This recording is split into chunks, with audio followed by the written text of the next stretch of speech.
Yeah, Barry is an AI powered stuffed animal that you can talk to for your mental health. When I was a kid, I went to therapy, and so been asking teens what helped them with their mental health, and it was sleeping with my teddy bears or sleeping with my stuffed animals. And I was like, wait, teens still use them? Like I have one too. I mean, I didn't want to tell that to anyone, but like a lot of us have them. And so that was like a big part. Like teens like wanted it. All right. Hey, everybody. Welcome back to another great episode of Out of Office. You have me and Jack, your co-host, of course, and Alex, the founder of Barry. Alex, how are you? Doing so well. Great to be here. And where are you calling us from? I'm calling you from Austin, Texas. I'm actually in my high school right now, and it's summertime. So Amazing. So you're not calling us from the bathroom, but it looks like you have a little co-working space there.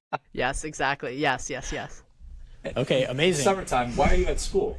Okay, that's a long story, but basically, and we'll get into my school. It's a very interesting school, but short answer is the students voted. 85% of the students voted for it to be open this summer, and so the teachers, we kind of twisted their arm behind their back because now they have to work over summer and lose some of their vacation time. And so a lot of us are here and just working and having fun. Wow. Kids forcing teachers to open school in the summer. I have never heard that before. So you are at this school that's been somewhat controversial, but definitely in the press right now called Alpha School. We'll talk about that later. But Alex, you said you're working on Barry and you're working on it right now. Please tell us more about it. Yeah. So Barry is an AI-powered stuffed animal that you can talk to for your mental health. And this was kind of inspired because of my journey with mental health. So when I was a kid, I went to therapy. I was around probably 8 to 9 years old. And there are a couple of problems that I had with it. The first is, it's pretty inaccessible. So it was expensive. It was a lot to ask my mom for it. And also a big one was the therapist that I had was, probably 50 years old at the time. And it's hard for a young person to connect with someone who's 50. And then lastly is it's, once every 2 weeks, right? And so you only get a little bit of advice. First of all, it was pretty bad advice because we just had such a big gap in our generations. And it's hard to just stay accountable to the advice on the off chance that there would be some good advice. And so, therapy is not the perfect solution to all the mental health problems in the world.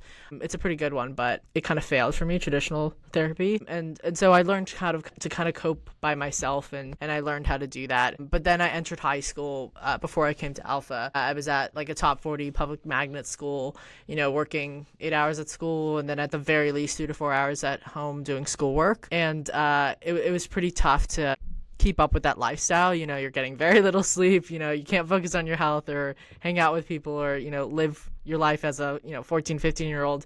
And so I just me and a lot of my friends around me just struggled because of comparison and the stress from school and a lot of things like that. And so when I came into Alpha High to kind of figure out what I wanted to build, that definitely inspired it. And I kind of wanted to change the mindset around, suffering for these 4 years in high school and then not getting into your dream college or whatever, and just finding a job that you hate into something more, exciting to, help people and spark optimism and hope and different things like that. But yeah, I can kind of get into what I found through my research and what I'm working on now. Sure. And Alex, you mentioned, you were in therapy around 8 or 9. If you can talk about it, how did you end up there? How did that come together? Yeah, it's a great question. So my parents got divorced when I was probably around 7 or 8, and so my mom wanted to put me in therapy. I didn't know a lot about it, and so Sure. It was just like, okay, whatever. We're lucky that we can afford it. I knew that at the very least. But it was just kind of to deal with that. Luckily, I didn't have too much of a hard time when I was younger. I was a pretty positive guy. I don't know why, but I just always have been. And so I was able to get through it even after a couple sessions with a therapist. Okay, sure. That makes more sense then. And you mentioned it, you were aware that you were lucky enough to afford it. Not a lot of people are financially literate. Even I know 30-year-olds that aren't financially literate. So how do you think that kind of started for you? Yeah, I don't know. I mean, I guess I've always been kind of aware of that. I mean, when I talk about mental health, by the way, I've noticed 3 big gaps, especially for young people, and I really want to get into that. So the first one is awareness of a problem that you're facing. Do you understand that you're facing a problem and why? And then accessibility, which is what you're touching on. a lot of people, don't know how much therapy is. And then when they see that it's like $150 to $200 an hour, I mean, that's insane to me. Yeah. And then also, like, it's hard to find a good therapist or one that's your generation or something like that. And there's such a high demand for mental health care. And a lot of people can't find one because there's a shortage and there's long wait times. And having online therapy is not like enough. It's not connective enough. And so there's all these problems with having the right information for you. Sometimes therapists give bad advice or coaches give bad advice. And so that personalization part is really important. But then the biggest gap of them all, even if you know what you're facing, the root cause behind it and how to solve it, a lot of people just have a hard time taking action. And that's the actionability gap. And so, I think that's very interesting. Yeah, and so when you say the problems with like online therapy, that's probably where people's minds go when you think about like a software AI-based therapy device. So kind of how do you square that? Yeah, so let me give you some context as to how I kind of came up with the idea of Barry. Sure. A trend I had been noticing when I was in high school, when ChatGPT kind of blew up, it was very easy for me to see that AI is going to replace therapy. Like, that's a fundamental belief that I have, and it might be contrarian or controversial, but, because of the accessibility gap in particular, already teens are using ChatGPT as an emotional support buddy or whatever. And we all know that the teen mental health crisis in particular is very real because of COVID, because of social media, because of all these environmental factors. I also believe that it might not be the problems that are the real problem. It's actually like the victim mindset or the echo chambers of social media that's enforcing it and making it worse, which is very detrimental to young people's minds. And so after seeing these two things come together, I was like, okay, people are talking to ChatGPT. ChatGPT is just validating their problems. It's not really helping them, fix anything. I want to make something that's gonna, help them and not actually just be like, oh yeah, you're so right. Your life is so tough. Just like suffer, I guess. And so I decided to talk to lots of therapists, talk to hundreds of teens, and figure out like what are the big pain points that people are having and how can I help solve it. And what I came to was kind of this format of reflection. So I think the best way to work on your mental health is having some sort of reflection outlet so that you can build self-awareness, because that's like the first big step, like I was talking about. And so journaling is the most common way to do that. And I think it's very high barrier to entry. Meditation is another one. That's also pretty high barrier to entry. It's hard to start that habit. What's really easy to start is just talking to a friend. And so imagine you had this buddy that you could talk to in the afternoon for only like 5 to 10 minutes, and it would kind of prompt you to go deeper about your thinking around your mental health or around how you're feeling.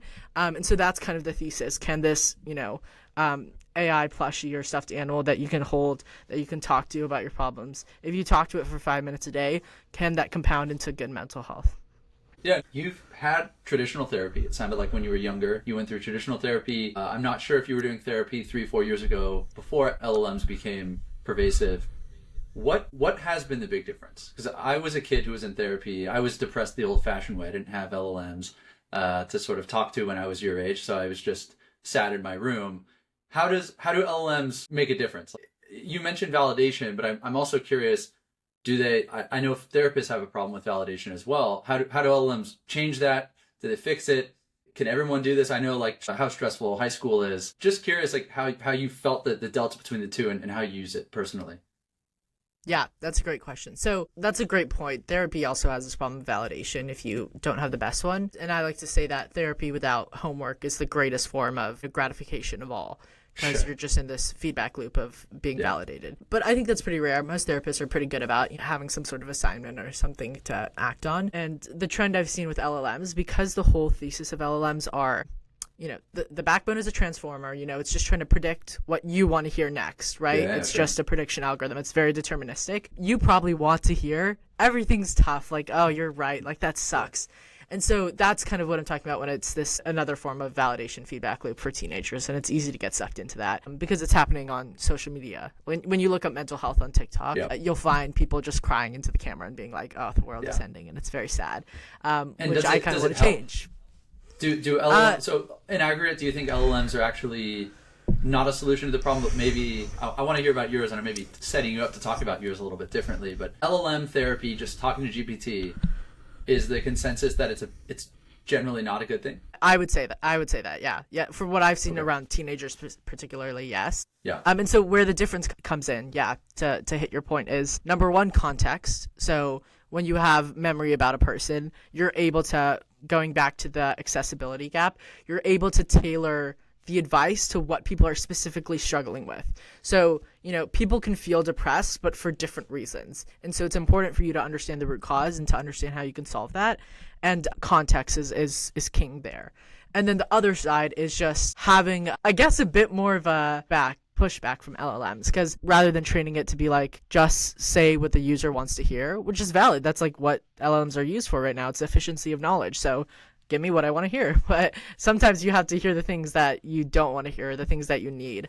And so that's why it's interesting to have both the perspective of teenagers hearing what they want and also mental health experts hearing what they kind of need. And, a product, and this is why I talk to tech experts, it helps me bridge the two together and figure out how I can incentivize with the wants to get what they need. So I'm just trying to, help teens understand themselves better and work on their inner world and be more self-aware and resilient. I think it's very possible. Interesting. Okay. So part of your product, I presume, is just better prompting, less saying what they want to hear, more saying what's actually going to help them. Is that fair to say? That's 50% of what your product is. I'm also very curious about the physical aspect of it, but I'm curious about the software side of things too. Yeah, I can touch on both. So, what I think is really cool about a company is that you can kind of set up these like sandboxes inside, and you can test different things out and test with users and see what works. And so right now I'm like trying to use all the LLMs, right, to see what's the best, like Claude, Gemini, whatever, Llama. And yeah, like you said, prompt engineer them. But then I also have me and part of I have one intern who I hired to help me fine tune some LLMs. So we're trying to train it on transcripts. So that's how they make assistants, or pre-train it in a different way, which is a very big ask for young people. But I'm trying out all these different things and seeing what sticks and what resonates and what works. So I'm still figuring it out. But right now it's just a simple voice agent that I've kind of prompted. And then the physical side, there's a huge reason as to why I wanted it to be like a stuffed animal. First, when I did all these user interviews at the beginning of Barry, I found that, AI apps or apps in general they're very saturated. People have a negative association with their phone. It's just not ideal. And it's also like from both a, psychological perspective, but also from a business perspective, it's just a very saturated market. And so I've been asking, teens what helped them with their mental health, and it was just like sleeping with my teddy bears or sleeping with my stuffed animals. And I was like, wait, teens still use them? Like, I have one too. I mean, I didn't want to tell that to anyone, but a lot of us have them. And so that was like a big part. Like teens wanted it, and it would be helpful. But also there's a lot of neuroscience to back why it's super helpful. So I come across a bunch of papers talking about transitional objects. So jewelry might be transitional objects, or a stuffed animal might be a transitional object. And it's basically if you hold a transitional object or have one when you're younger, usually it studies on younger kids, it can release a bit of oxytocin and serotonin together, which makes you feel more calm and safe and secure. And so when you're holding this stuffed animal and talking to it, you're more likely to open up and feel safe and feel calm. So you're not in that sympathetic fight or flight mode. And it's just like a much better connection to the product. And you're just happier using it. And you can create that habit loop of reflection every day. So those were kind of big reasons why it's a stuffed animal. It's also cute and it's also fun. My plan for distribution is to, create your own custom plushie with your own voice or your own style or your clothes or your animal or your, lots of different things. And so I think that's a really interesting business model as well. Kartik, I'll let you ask a good question. Yeah, sure. I'm curious if you've seen, cause having this character embodied obviously makes sense. I mean, Grok has made a, big deal out of Annie and their new character. I mean, that's more of on the girlfriend boyfriend kind of side of things. People probably talking to them in a therapeutic way as well, I imagine. But I think there's a big deal of the fact that it has a character. Because honestly, if you turn it off and just use it without the character, the voice is just as good, and I'm assuming it's just as smart. But there's something about it being embodied. And there's another startup I think called Tolan. I don't know if you've seen that, where they have a really cute character. Awesome. And they've blown up on TikTok having this cute character. And so maybe there's some of that that's similar, whether it's digital or physical, just having a character versus talking to a blank screen. Yeah, no, totally. I mean, it creates you'll see this with TV shows too and movies. People really connect with a character, or they want to live their life, or different things like that. And you can actually trace it back to some sort of insecurity about their own life. Like they feel like it would be more fun like living this dream of what another person's life could live like. But it could also be traced back to like a kind of childlike wonder of like, oh, this is like a really cool character. Like I just resonate. I think it's cute. Like Pikachu or something like that. Like I think it's just it just like adds a lot more fun and adds this like you said, this more personable sense to it, because I would assume, this is an assumption, but more people are talking to Grok's character because it's like fun and exciting and novel. You know, humans crave novelty than like just a standard LLM or voice agent you're talking to on Grok. Okay. Yeah. And so very practically for Barry, where are you right now with the company and the product? Yeah, it's a great question. So I'm currently running this like study, basically. Like I told you, I've created these kind of sandboxes where I'm testing. And so I have around like 50 teenagers who I'm like testing this out with on a regular basis. And so sometimes it's just the voices and sometimes it's with the plushie, to make sure that it's like, actually being helpful and it's giving them unique insight. And then in the next couple of months, we'll be I'm making a launch video, and I'm getting some more grants from people to, be able to fund this. A big, I guess, pain point I've been having is manufacturing. How you're going to create all these plushies and put all the speakers inside and make the tech work with your phone and things like that. And so I'm lucky to be at Alpha because they give me some resources to talk to developers, and I've reached out to great people online, and I'm just still learning, but I'm ready to launch because I think it's going to be, my goal is to have it in, every school counselor's office and every teen's bedroom and reach like millions, if not billions of people in the next couple of decades. But I intend to stay with it for a very long time. But yeah, the short answer is we'll be launching in the next couple of months. Okay, great. What's the price point? Yeah, so, for the first product, by the way, the name is Cappy. It's a capybara. The reason Okay, cool. I called my company Barry is because you can create all these cool personas. So one of the problems with therapy is that you find it hard to connect with a certain personality. And so there's a bunch of personalities you can choose from. And so Cappy is the first one. It's like Capybara, capybara. It's a cute little name. And the price point is right at $150, which is how much it costs per hour for therapy. And then the AI subscription is around $20 a month. I'm still working on the subscription prices because I'm trying to get it down to make it a bit more portable, but it is on the pricier end. But in comparison to therapy, it just doesn't compare. Sure. And then what does that initial go-to-market look like? You mentioned getting into school, so that's one thing. And then when it comes to kids, you said teenagers. So you're kind of just at that threshold. Like, are you selling to parents? Are you selling to some kids? Are you selling to both? How do you look at that? Yeah. So the ideal flow is, I also have some influencers I'm working with, so they're going to have their own version, Sure. and they have net 2.5 million followers across all platforms. But I'm trying to also build my own audience and brand and things like that. And so the best way to get into teens' minds right now, in my opinion, is social media and building an audience on TikTok Sure. or Instagram. And so the flow that I was talking about is, ideally, they see it on TikTok or Instagram or wherever it is. They ask their parents for one, and they'll be able to buy one. And so my niche is very interesting because it's super niche down right now, right? It's like 14 to 17-year-olds who are in high school, who have thought about therapy before. It might be too expensive. It might be scary to talk to a random adult, but parents are open to supporting their kid in a mental health kind of aspect. But that's also why I want it in schools, because if the schools pay for it, then it's literally free. The barrier to entry is literally zero, and parents don't have to worry about that. So yeah, I'm thinking about a lot of different things, and yeah, it's very exciting. And do you think you'll see some people just buying these directly, and not even just like some people might say, hey, you're in a bubble, you're at Alpha, you're starting a company, and you might have a lot of peers that just have money to go buy stuff. But anywhere, at 16, I worked, so there are people who just have a regular job and could easily afford this. So I'm curious if you think you'll see like direct purchases, or mostly it'll be parents buying them. Yeah, it's a great question. I want this thing to go, like, the idea of an AI plushie is very like viralable, right? Like Sure. There's a lot of fun things Yeah. that can happen with it, and having your own custom plushie and having a different personality and voice, like Grok's companion, which I think is a great case study. And so yeah, I would totally, I totally think that's going to happen if, the social media things go well and I'm able to make this kind of like a phenomenon, a cultural phenomenon. If you've seen Duolingo, their character has gone kind of viral. I kind of want to go at like the similar kind of path. But yeah, I totally see it happening. I love that you brought that up. Teens do have their own jobs and they do have their own, birthday money and things like that. And, people spend it on clothes or things that are trendy. I want berries to be just as trendy and stay trendy for Sure. I mean, I've seen a lot of grown men wearing that. What is that trendy thing called right now? Lulaboo? Labubus? Yeah. Labubus. Yeah. I don't even know, but I've seen men my age and older walking around San Francisco with those on. So Yeah. I you mean, could so many definitely do it. people. Yeah, so many people are like, plushies, isn't that for like 5-year-olds? No, bro, everyone has a plushie, I swear. Like Squishmallows, Jellycats, they're everywhere. This is like one you can actually talk to, so it's more fun.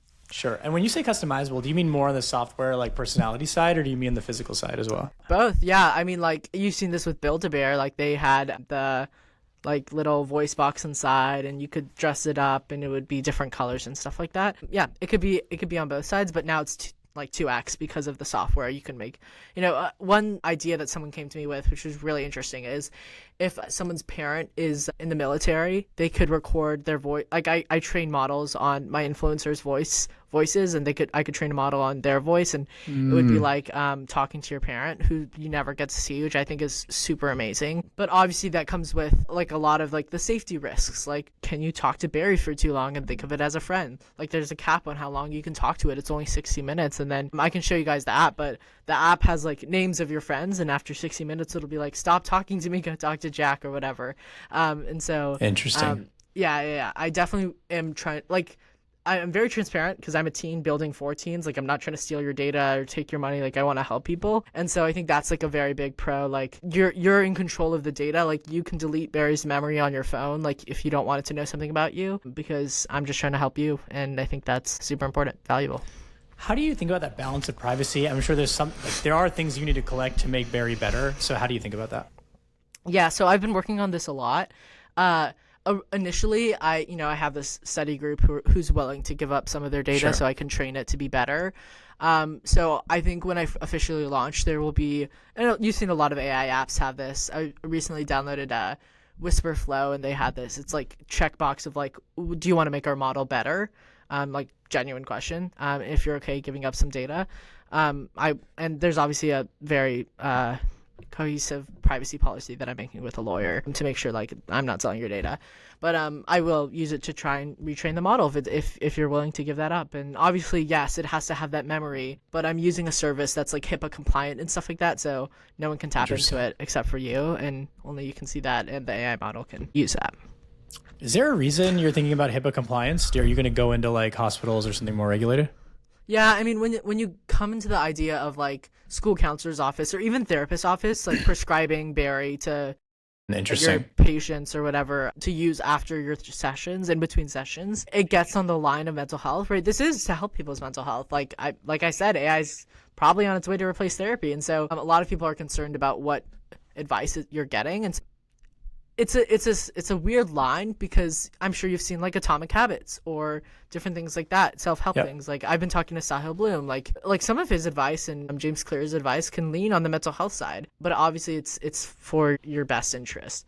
And so I've been thinking a lot about like how to frame the product and how to talk. Like, obviously it isn't medical advice, right? Like, it's not coming directly from a psychiatrist or psychologist, but I'm working with psychologists and neuroscientists and therapists to train the model and to use CBT and DBT and ACT and positive psychology or whatever to train it. And so yeah, it's been an interesting line to see how I can frame it in the right way, and to make sure that we are protecting the user's best interests and things like that. Yeah, for sure. And so I'm kind of curious, just on like building the business side, how did you get started with this? You said you have an intern now, so I imagine it's the two of you. Are there more people? And like, how do you hire an intern? How do you get them excited to work with you?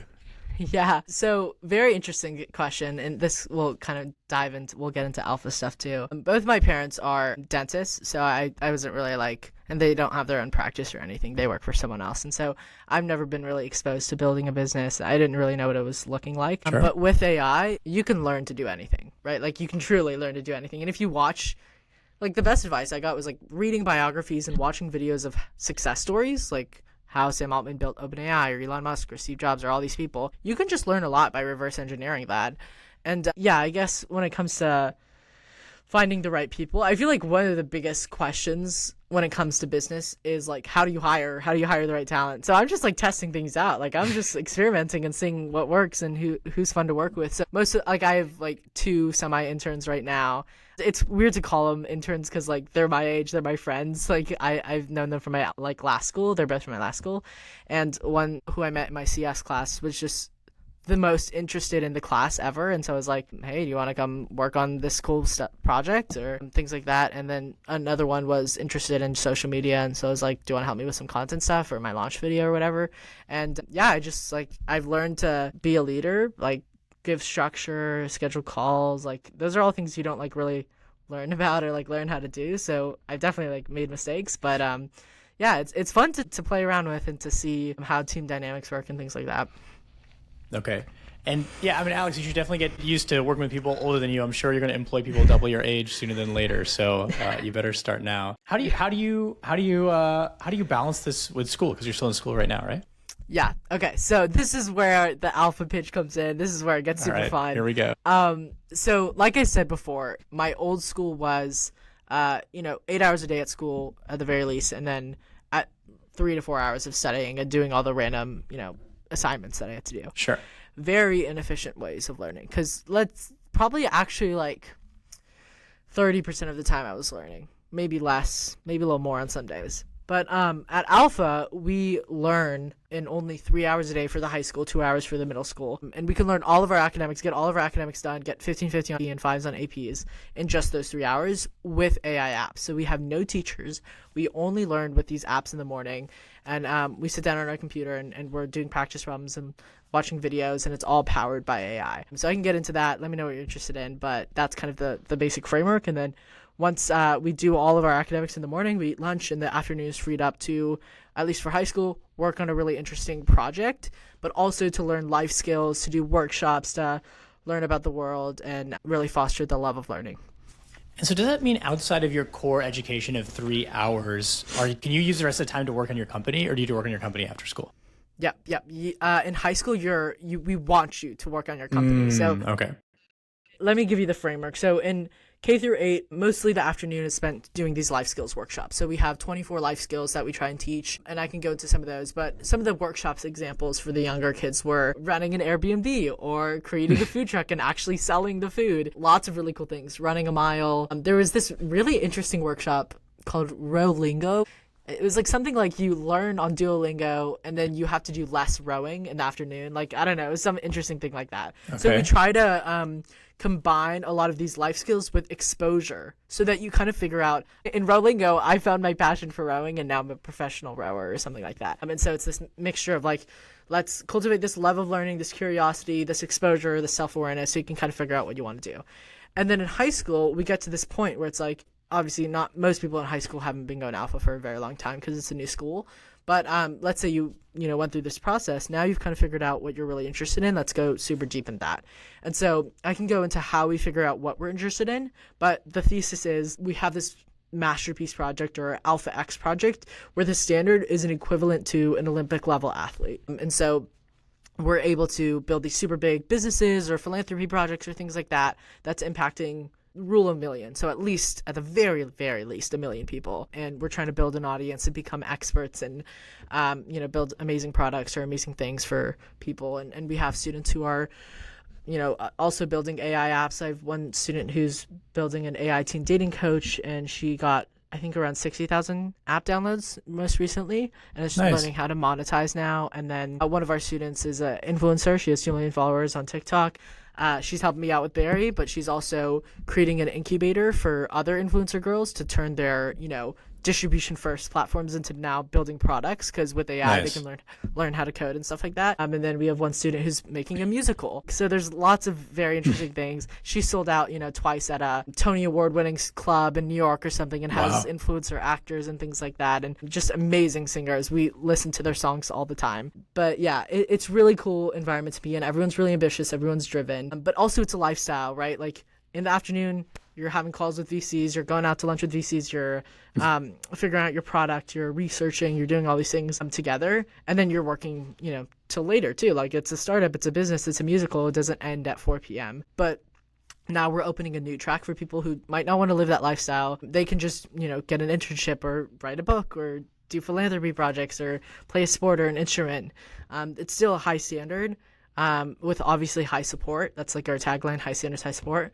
And but there's a bit more freedom in your time and how you want to spend it, and yeah, it's very interesting.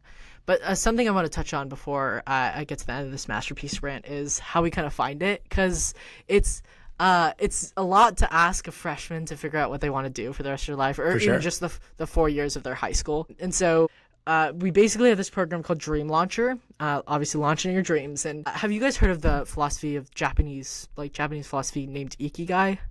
Yep, but explain it briefly for the audience. Totally.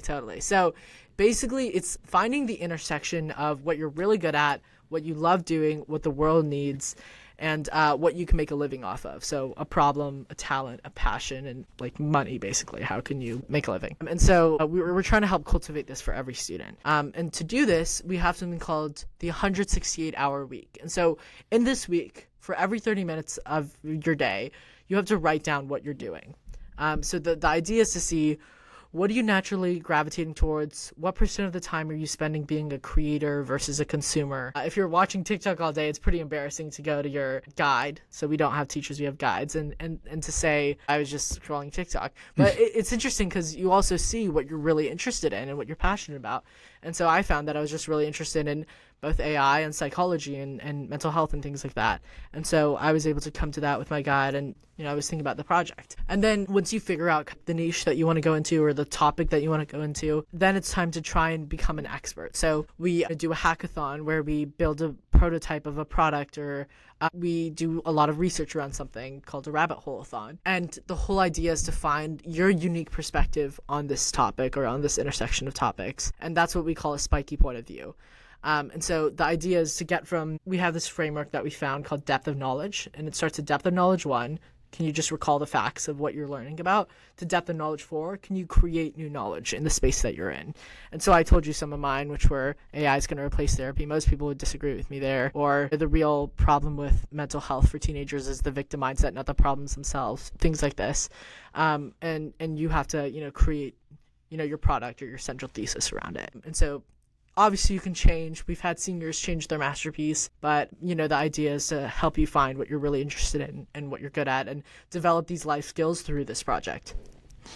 Alex, have you seen a good example? I mean, all of that is amazing, but I'm curious, you had a, personal problem, like a life problem that you wanted to solve.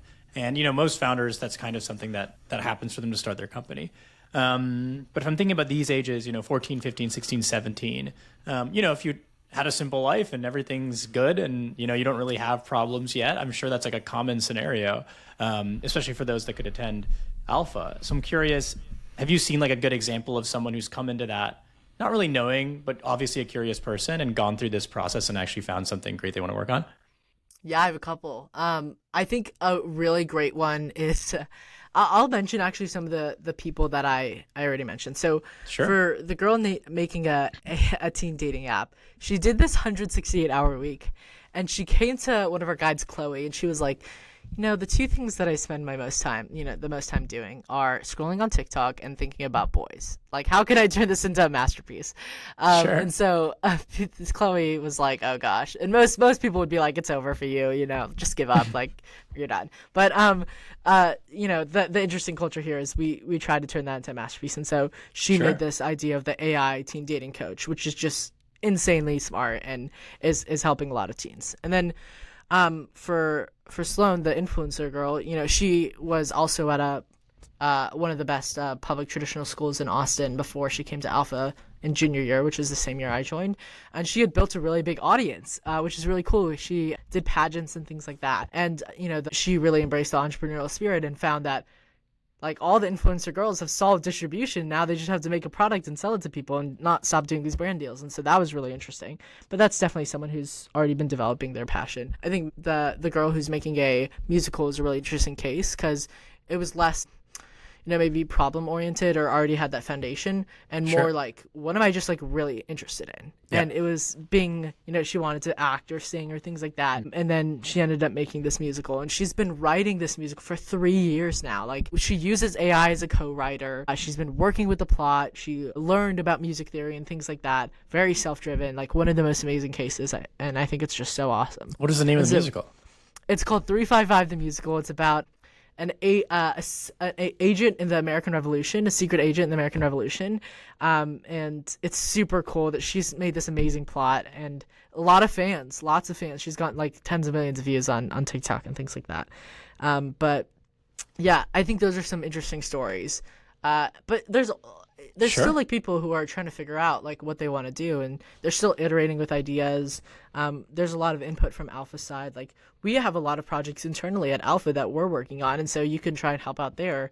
Like I get to like go on the podcast like I did yesterday, or this podcast, or go to different schools that we're opening up and pitch Alpha. And so you just learn a lot by being in this environment.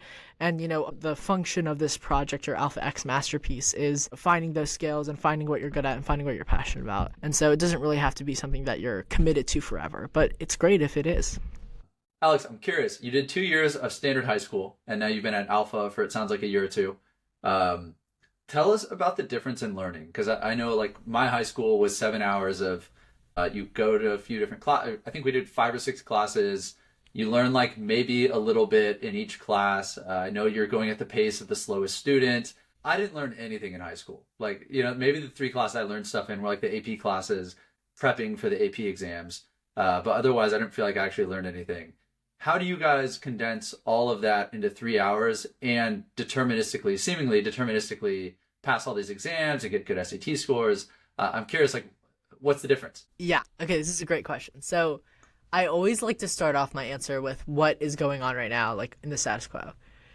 So let's take the US, for example. We created our education system during the Industrial Revolution, and the core incentive was to create workers, like one size fits all workers. I think it's white collar, blue collar. I don't know the difference, guys, but you know, you get the idea. You, like these people who are working in factories. And so Blue collars in the factory and white collars in the office. thank you. I always get them mixed up. It's like white collar, you get it messy, but that's not whatever. Yeah, so to create these blue collar workers. And what's interesting is out of the 38 most economically developed countries in the world, the US ranks 31st in education, which doesn't make sense because we're leading economic and military industrial power, right? Great economy. Shouldn't we be creating the future of people, right? Like, shouldn't we be unlocking all this potential? And so the U.S. actually noticed this in probably around 1980, so 40 plus years ago. And they were trying to do all these things that were not really helping. We found with learning science that teacher in front of the classroom is one of the most inefficient ways to teach students. But what we found when we were doing all of our research was interesting. While we were trying to fix it, there was one learning scientist who put out a paper at the same time we were trying to fix it. And that was a learning scientist named Benjamin Bloom. And so he came out with this paper called the 2 Sigma problem. And he found that students who engaged in mastery learning through one-on-one tutoring performed 2 standard deviations higher than any other traditional student in any other traditional classroom. And so what does that mean? So mastery-based learning is really interesting. Right now in a traditional classroom, we have 2 edge cases in the classroom. We have the student who's getting 70s on everything, so barely passing, and the student who's getting hundreds on everything or 90s on everything, and just so ahead doing the homework while it's being like the lecture is being given. And so I was both of these students in my old school. And in my math class, like I'm really good at math, like that's what I love doing in traditional subjects. And so I would do my algebra work when the teacher was talking. But you know, in my English class or maybe my history class, it was all new content to me, so I was like struggling to keep up with it. And it's sad because our system is not really helping either of these students or any of the students. And so where mastery comes in, it's mastering a concept fully before moving on to the next one, right? The 70% student is moving the same pace as the 100% student, even though obviously one of them clearly doesn't understand the entire topic. And so that's going to compound into something bad. And so what AI allows you to do is to have, you know, a classroom where students are going at different paces so they can learn at the pace that they need to learn, because sometimes students are just naturally good at one thing versus another. And then the other side of this 2 Sigma problem was one-on-one tutoring. And we've known this works forever, right? Socrates and Plato, you know, Socrates tutored Plato. This happened in ancient Greece. And the sad thing, though, is that it's very inaccessible and it's expensive. But with AI, we can now provide this direct instruction and provide this tutoring. And so our apps aren't just talking to ChatGPT in the morning. We actually don't really use chatbots in the morning. AI is powering our backend so that it's giving us the specific lesson we need to learn that day. And maybe we'll watch a video to learn it or read an article to learn it and then do practice problems or whatever. And learning science is baked into it, right? There's spaced repetition so that it's, helping all of our memory slots and maximizing the amount of information we can learn. And a lot of people who are into learning science knows that learning styles have kind of been debunked. All of our brains are really similar unless maybe you have ADHD or something. So, the memory slots are all pretty much the same. So learning spaced repetition works for everyone. This field of learning science is kind of universal. And so there's also like active recall and interleaving. And I've learned all these things because I know about the apps. They're just basically here at Alpha, and 2-hour learning as a whole is trying to create this proprietary software with learning science baked into it and AI in the background, right? Tailoring all of this to the individual so that it can be optimal learning. And we'll take into account maybe you have ADHD or dyslexia or something. And so we can provide some interesting products or features so that it's helping you and it's personalized to you. And so one example that I love is our reading app for young kids.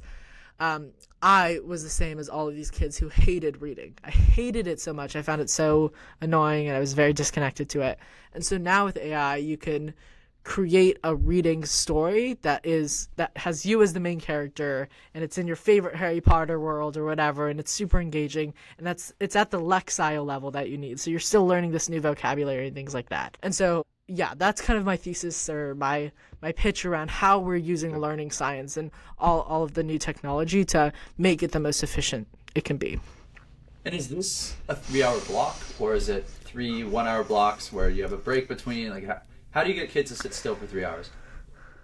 This is the best question because a lot of people, a New York Times article was recently written about us, and so it's a lot of the comments were like, AI is hurting kids and you're just on screens. And if you've seen Jonathan Haidt, Anxious Generation, things like that, it's like screens are really bad for you. And to a certain extent, yes, I've done all the mental health research, right? I know that the screen's going to be bad for you. I understand. But we also have the Pomodoro method in place. So 25 minutes of working, 5 minutes of break. And usually on the break, it's the best thing. We'll go out to go get a coffee, or we have this grocery store nearby and we'll go buy chips or something, or something fun, and we'll go for a walk or we'll talk with friends. And so it's this nice, split up into blocks for optimal learning. Again, you need those breaks and to kind of reset and to go into the next concept. So yeah, it's a very nice structure in the morning. And imagine, this is like maybe a conspiracy, maybe this is like pretty well known. I feel like ADHD is like 50% just kids are bored at school. Do you feel like there are lower rates? Like I don't know if you've talked to people, or I don't know how you'd know these statistics, but I'm very curious if people show symptoms of ADHD less often because now they're doing things at their pace. They're working on presumably things they want to be working on with the masterpiece or whatever it was called. I'm just curious, like, do you feel like everyone sort of progresses correctly? Do you know of kids that are on Ritalin? Like, I don't know if I can ask you this, if you even have answers to these questions, but No. This seems like interesting. You're showing your age, Jack. They don't prescribe Ritalin anymore, but go ahead. Man, yeah. It's all Adderall now, yeah. It's all Adderall, wow. Okay. Yeah. Anyways, as you can tell, I know a bit about it because it overlaps with mental health and stuff, and I did a bunch of research on it. This is what I'm saying about overdiagnosis. There was a time in 2020 or 2021 when everyone would get TikToks that were like, I have such bad ADHD tendencies, like I can't focus on anything, like it's just the worst. And they're like, oh my god, me too, I have ADHD, like we're the same. Like, no, you don't have ADHD, you're just scrolling on TikTok all the time, bro. Like it's not how it works. And so yeah, I mean, I don't know the numbers of like who has ADHD. There's definitely like it's a problem. Like I'm not saying it doesn't exist, but I'm saying that people are being like too sensitive about it. Like not everyone has ADHD, but like there's a real neurochemistry to this. Like maybe there's too little dopamine in your brain, or too little serotonin, and too much. And so that definitely exists, but it could also be so messed up because of social media and things like that. But yeah, I mean, distractions are a problem in 2-hour learning too. Like if you're not focused, we have a really interesting software because it can record your screen and record your face, and so it can see when you're not being optimally locked in, basically. And so if people are trying to find excuses, we can see if there's actually something there. Does it shock you, or does it change the lesson? Good question. It's still being implemented right now. I think there's no like. Ideally, it would just be like a big alert on your screen. So you're talking with your friend, and then it's like alarm sound. It's like super loud. It's like this student is not focusing. But right now, it's just like let's see when. Okay, so it's not just fully us going to the screen. We also meet with our guides every once in a while to see, are we on track to hit our goals, things like that, for accountability. And so the guides can be like, oh, we noticed you aren't on track to hit your academic goals. Is that because you weren't focusing? Let's go see the recording. Or maybe the AI will scan the recording and be like, oh, you weren't focused. So that's kind of what it looks like right now. Okay, and this brings up a couple of things. So being an alpha now, do you feel detached from other people your age? Like, I'm curious, like, what your friend group looks like. I'm sure at alpha you have friends and that makes sense, but like, can you still hang out with teenagers that aren't at alpha? Do you have like older friends now that you're in business? Like, I'm just curious how that works for you. I have so many older friends. I mean, okay. Here's the thing. Yeah. The biggest worry I had when I was switching to alpha and 11th grade was the year I came, was, damn, I'm going to miss all my friends from my old school. Like, I had a lot of friends that I really liked hanging out with and like spending time with. But I think a lot of my problems were solved when I switched to a place where status and respect and culture was equated to, ambitious, hardworking people trying to build these really cool things. Because that's kind of my personality and I enjoy this lifestyle. But actually, right after this podcast, I'm literally going to hang out with friends from my old school. And so moving was another way that I could get closer with those friends, because I got to see who really supported me and who supported my work. And what's really cool about alpha, and something that I've been learning very recently, or thinking a lot about recently, is like how weird it is to have people who I just always disagree with. And like, I have really close friends who we have very deep conversations where we disagree on political takes, or like, we're all still developing our takes in our minds because we're really young, but we get to debate and we get to have fun. And so it's created this really openness in my mind that I think I'm helping spread to other people in different environments. I mean, I think it's really cool. I have a lot of people that I know from Twitter or online, or different communities online. I have mentors who are 30, 40, 50, probably 60 now, people who are helping me out, therapists, friends, even, because they're helping me out with Barry. And so sure. I don't know, I think it's just I hate to say this, but like, age kind of is just a number, because like, it doesn't really matter. Like, sure, if you're mature and if you're learning, you'll find people that you naturally gravitate towards. And I think the coolest thing about just like meeting lots of people is you get to learn a lot, and you get to have a lot of perspective, and you get to hang out with really cool people, which I think is just awesome. Yeah. One more academic question, and then we can move on to the more fun stuff. I'm very curious. Does everybody have to take up to, say, like Calc 3? Like, I remember Calc 2. In high school, that was the highest calculus we had offered. And so, like, I ended up taking that, but not everyone had to. I'm curious if everyone that comes out of Alpha has to sort of do, like, up to AP English, up to AP Calculus, whatever, and then they're free to go work on their project. Or is it, you tested, maybe you're terrible at math, but you're great at history, or vice versa, or you're a great writer. We're going to give you more of that in your lessons throughout the 4 years so that you can truly specialize, because it sounded like that was an aspect of how Alpha does things. Yeah, so I like to look at the macro here, which is what skills do you want to develop and what future do you want to build? And so with that, we can reverse engineer what you want to do in high school. And so for me, I think the really interesting question is, because I developed most of my skills in my master's project. I think I get a really interesting base knowledge, though, from doing academics, and I see the value. But a lot of the value is also keeping my options open for university, and maybe not going to university, or going to a new type of university and things like that. And so definitely a lot of people want to go to top 20 schools, right? Like, we've had our last graduating or two graduating classes ago, we've had Stanford, Northeastern, Vanderbilt, like great schools, U Chicago, things like that. And so a lot of people are thinking about what college do they want to go to? How can they make a difference? And I could talk about how Alpha does that too, which is really interesting. But also, like you said, we also want students to have exposure to, like I said before, to things they haven't done before, things they're kind of averse to. So like this year I did AP Physics, and by the way, we take 5 classes a year. In my last school I took 8 classes. I was going to take 6 AP classes last year, but I only took 3 this year, because that's all you really need. You don't need that much, like, to be overwhelmed by that much. And so I took AP Physics, very averse to it. but I actually fell in love with it. Like, I like research like quantum physics topics for fun now. Like, I think it's the most interesting thing. It's like the fundamental truths about our universe.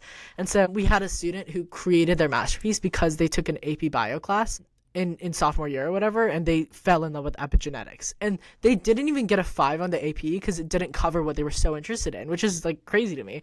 And so to answer your question fully though, like, I just like to think a bit of like, what's the end result that you want? Like, what are the skills you want to develop? What do you want to explore? What do you not want to explore? And try and get uncomfortable with that. And then how can we put you in the right courses to do that? And we don't like, we follow an AP curriculum, obviously. So we want you to take APs, but you can also take like neuroscience, which is maybe through a college or something like that. And so you can do all these interesting courses and electives. But obviously with the afternoon freed up, it's just like, it doesn't compare in my opinion, but there's a lot of academics you can do. And still no homework. Yeah, so for high school, it's a little bit different. For the middle school, there's no homework at all. For high school, sometimes we'll have a little bit of homework, but just because like our AP tests are coming up. One time, okay, I have a really interesting story for you guys. It was getting close to our AP exams, and we had a group of 4 of us that were all taking AP US history. And so actually, instead of doing our masterpiece, it was time to lock in on academics. So we kind of shifted our we still did masterpiece in the afternoon, but we shifted our afternoon, like evening time to now be doing academics. And so we would stay at school together till 8, get dinner together. We'd go to someone's house because some people live downtown, which is where our campus is. And we would do study groups. We'd go through MCQs. We'd go multiple choice questions. We'll go through all the different types of styles of questions, try to work on it, write essays together, grade each other's essays. And so we did have a little bit of homework because we wanted to make sure we were getting our 5, which I think is totally valid. But also, the interesting thing here is we used AI in a new way that the Alpha leadership team had never seen before, and they talk about it all the time. So the musical student, the girl who's making a musical, found this AI music creator, Suno. You've seen it, I'm sure. Yep. And so we used Suno to create songs for an AP US history exam for each unit. And I kid you not, during the AP test, every one of the songs was going through my brain, and because of the songs, I had the evidence points to get my I got a 4 on it, sadly, instead of a 5, but everyone else got a 5 except for me, sadly. But they got a 5. They got a 5. So 3 out of 4 of us got the 5 on the AP US history exam, and I swear to you, it's because I didn't listen to the songs enough. I was like, these songs are not going to work. I've read the learning science papers. I know what works for me. I got the 4. They all got the 5s because they listened to these songs. I promise you. So that was really interesting. We're always trying to find new ways to learn. And so yeah, it was really cool. That's good. Yes, yeah. You know, what I wanted to ask about this was, you know, so I've been on the other side of this. You know, I've gone to an Alpha School event here in San Francisco, being pitched as a parent and thinking about, you know, there's a lot of stuff about like college admissions. You know, our kids get into whatever, you know, college they want. They're talking about that. And I get it from a traditional parent pitch because a lot of parents, that's what they're thinking about. Obviously, I'm on the outside. I'm investing in education, nutrition, the future of American families. So I don't know. I always thought like AI-assisted school, new schools, they're going to put kids in a place where you are. Like you found your passion, you're starting a company. I don't know if college really makes sense. If anything, I would say it probably doesn't. And so then I was kind of shocked to hear so much talk about getting into college. So I'm kind of curious from you, like, how are you feeling about college? How are your peers feeling about college? Is it really something most kids are going to do at Alpha? Because I guess it's hard for me to reconcile those two things. Yeah, it's a great question. So, like I said, to kind of Jack's question, we want to keep our options open. I remember, because me and my friend who was going to a traditional school before Alpha, and we both joined in at the same time, we struggled to do our academics because we'd been so swamped with like the last 2 years. We were so burnt out. We were like, no more academics, only masterpiece. Like, and we kind of got away with it a little bit, but only for like, you know, 1 or 2 weeks. And then the guide team was just like, guys, we know you're not like doing a lot of your academics. You need to be doing more to get your 5s on the APs. And so once I sat down with them, what works for me, you know, let me talk about the guides too in a second. But what works for me, for motivating me, is understanding why I'm doing something. I just care a lot about like, why the hell would I do this? Tell me the value that I'm getting from this. Because I care a lot about my time and my energy and what I'm using it for. Sure. And so they were like, seriously, like there's a lot of upsides to colleges. Like Stanford is the school that I would want to go to if I were to go to any school. And that's because it has a high density of talent, you know, these very curious minds who are always, you know, sparking really interesting conversations.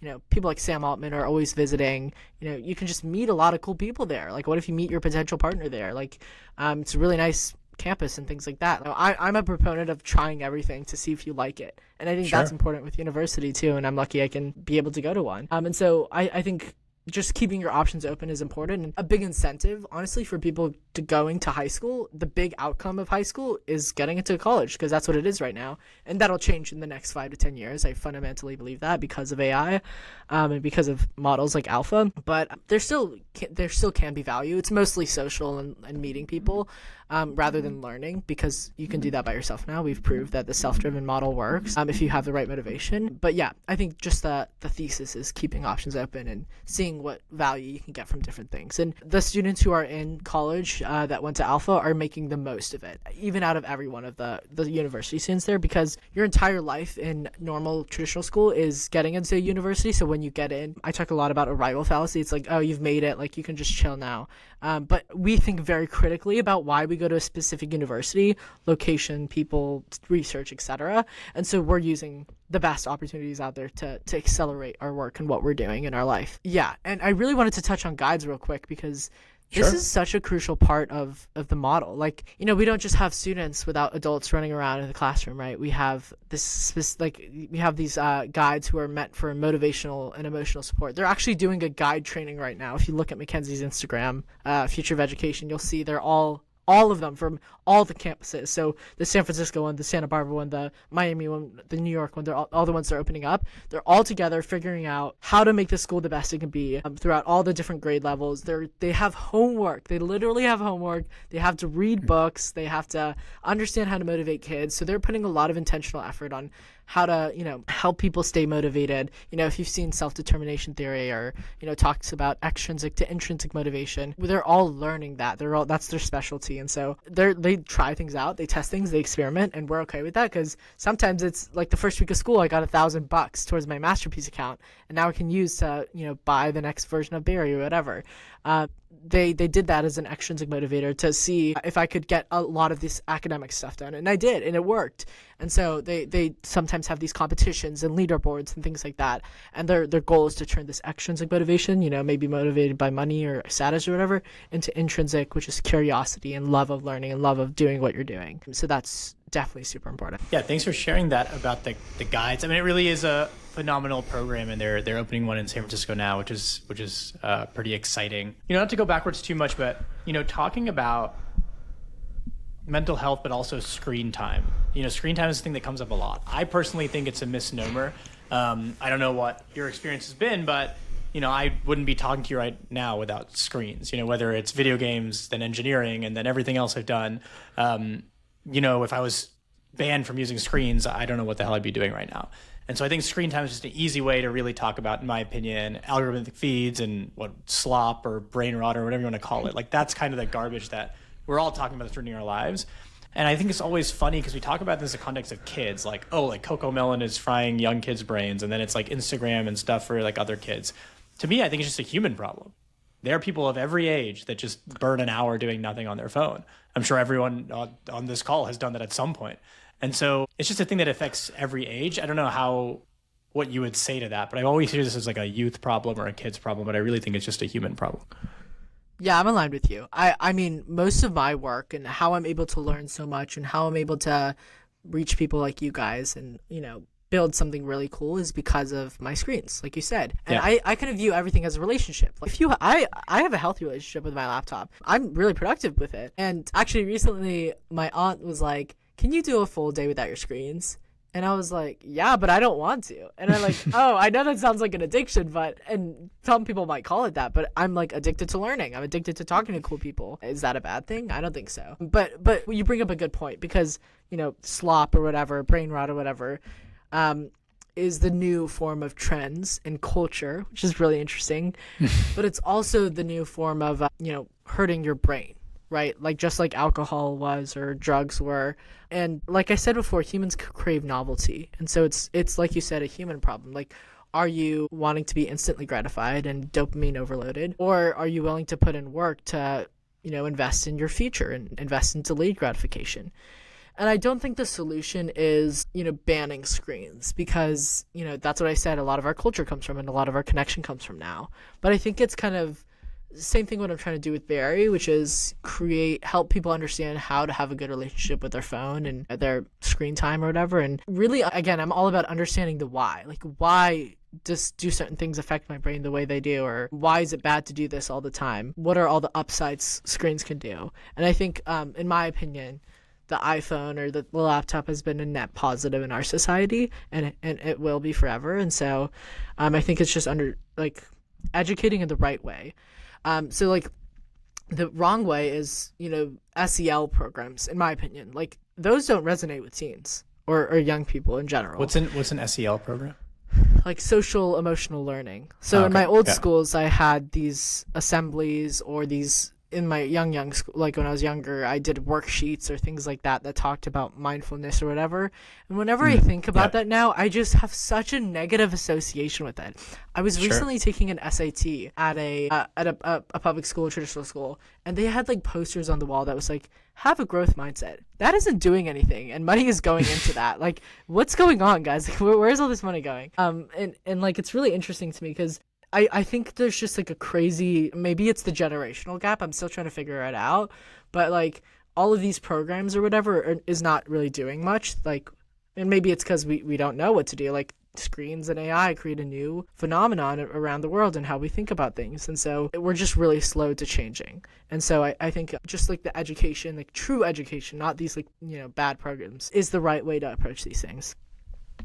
Yeah, and I've always thought someone your age or younger is going to solve kind of this issue. I don't know if you want to say solve, but kind of figure out what is this next paradigm or thing we need to get, to defeat Brainrot or move on past it. And because there are a lot of like random things that have built, like there are things you can like put on your fridge or apps that you can use to like try and like give yourself self-control around these applications, but they're there no matter what. And you can delete the app, like you can always go back.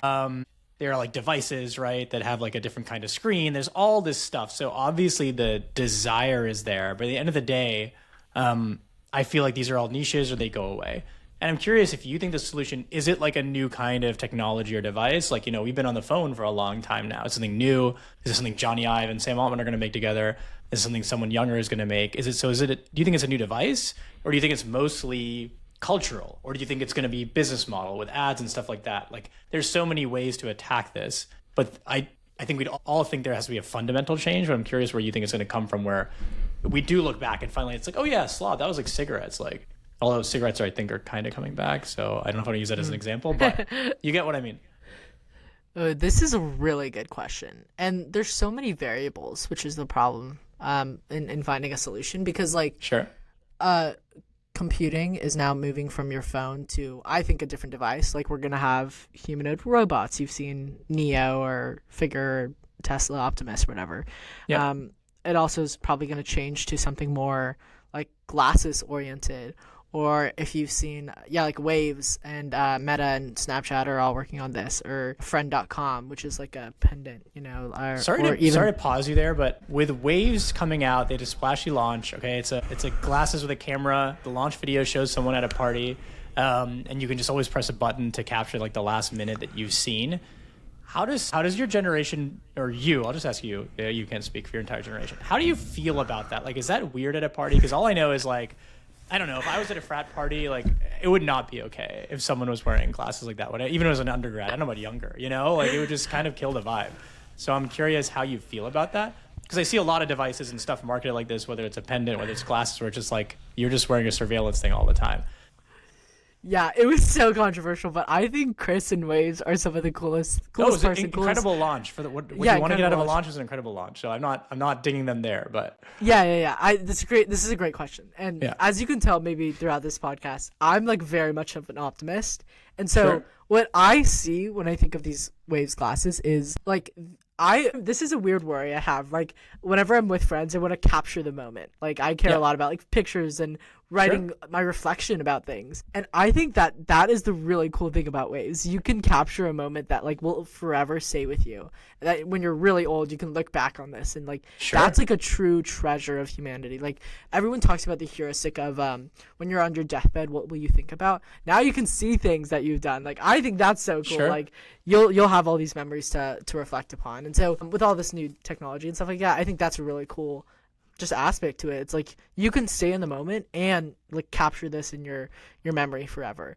But yeah, going back to your original question, I mean, what will the future of like brain rot be, or like how can we combat that? Yeah, the variables, I think mainly the variables I think about are technology. Like what does it look like to consume in the future? And I think it's just going to be so different with like humanoid robots or glasses or VR or things like that. If I had to give my best guess, I think that how far in the future do we want to go? I mean, as far as you want. The main question is, will there be a time where we look back and be like, oh yeah, that was that was a dumb thing that we all did, and now we're not doing it anymore? 100%. Yeah. I think I'm going into the future where we have like super intelligence and BCIs, and we've really unlocked the full potential of our brain, and this conscious AI is helping us discover new science. And at that point, we'll just be like it'll just be like, what were we doing? I think we'll reach a point of humanity where we're like, just, where work a bit might become obsolete. A lot of work will become obsolete. And, we just have to go back to the things that are fundamentally human. And I think that's, loving and appreciating nature and art and great discussions and just connection, human connection. And I think this like overconsumption that's like not pure. If you think about like, philosophers like Kant and things like that, or Plato or Aristotle, they talk about this intelligible world, like something that you're proud of doing, like a good purpose to have versus a bad purpose to have. And like this intelligible world always talks about like dignity and wisdom and pursuit of knowledge and truth and things like that. And I think my hope, or like my optimistic lens, is that, more society will be going towards that. And I think we'll actually become more in tune with nature and things like that. And I think some people think of the future as like climate change has already had its toll and AI's controlling us. But I think it's quite the opposite, where we're living in a world of cooperation and love and beauty, and we'll just be able to enjoy every day and learn and, discover, which I think is really cool. Okay, well, I hope so too. We can end on that optimistic note, but I'm curious for Barry. I mean, I really hope it's not like Ready Player One, and we're living the life that you're painting. So Yes, I hope that's the way we go. And so, the end here kind of, what could people help you with, Barry? This is like the selfish section. You have a company. I'm sure you're hiring. You're looking for new testers. Who are you trying to meet? Like any shout outs? Like what are those kind of things? Thank you for this opportunity. Yeah, I mean, I'm always looking for, young people to test with. If you have a kid, or if you're a kid watching this, like, should come try a Barry, reach out to me. What age? I'll put in all my links. Any, actually. I mean, right now my target audience is 14 to 17, but if you're 9 to 13, I'm creating a model for you guys too. If you're older and you want to give feedback and you have a good lens about coaching and mental health, or you're a founder and you've had very bad burnout or things like that, or you're just like a normal human who thinks the future of coaching and like living your best life is really interesting, always open to feedback, open to people putting their input around how to train these models, hiring, any advice you can give me, investors. I'm open to meeting anyone, because I think the cool thing about Barry is that all perspectives are welcome and implemented. And so, yeah, thank you guys. This was such a fun time. I had an amazing time. Yeah, thank you for taking the time. Yeah, good. Glad. All right, we'll see you around, Alex. And when you're in San Francisco, please say hi. We'd love to show you around. I will be there very soon. Don't worry. So thank you guys. Appreciate it. This is so fun.